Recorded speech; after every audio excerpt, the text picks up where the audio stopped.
So வந்து பார்த்தீங்கன்னா நம்ம கரெக்டான பர்சன் தானே கூப்பிட்றாங்க, ரைட் பர்சன், ஒரு நல்ல ப்ரொஃபஷனல்ஸு, அதுவும் சோஷியல் மீடியாவில் டீசெண்டாக டெவலப் ஆகி வர்றாங்க. எவ்வளவோ பேர் வந்திருக்கலாமா, குறி வச்சு தூக்குறாங்க பாருங்க, யாரோ எஸ், எஸ். கூப்பிட்டா டிக்னிட்டியாக இருக்கும் அப்படின்னு. டிக்னிட்டியா இருக்கும் ஆமாம் அப்படின்ட்டு. ஆமாம் ஓகே, ஆமாம். உங்க காலேஜ் லைஃப், ஸ்கூல் லைஃப் பத்தி சொல்லுங்க.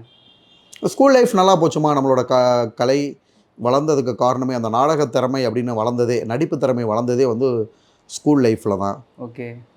காலேஜ் லைஃப்லேயும் அது கண்டினியூ ஆச்சு. நல்லா காலேஜில் இருந்தோம். வந்து நடிப்பில் தான் கலக்குவீங்களா இல்லை படிப்புலையும் கலக்குவீங்களா? எல்லாத்துலேயுமேம்மா. எல்லாத்துலேயுமே டாப்பர் தான். கண்டிப்பாக.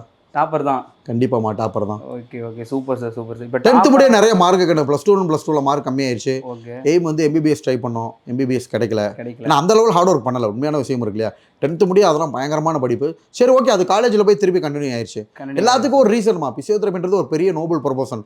சொல்ல போனால் ரீசன்ட் டேஸில் MBBSோட ஃபிசியோதெரபிஸ்ட்டுக்கு ஸ்கோப்பு ஜாஸ்தி. ஸ்கோப் ஜாஸ்தி. ஆமாம் ஆமாம். MBBS படித்து முடிச்சவங்களே மூக்கு மேலே விரல் வைக்கிற லெவல் நம்ம ப்ராக்டிஸ் பண்ணியிருக்கோம்.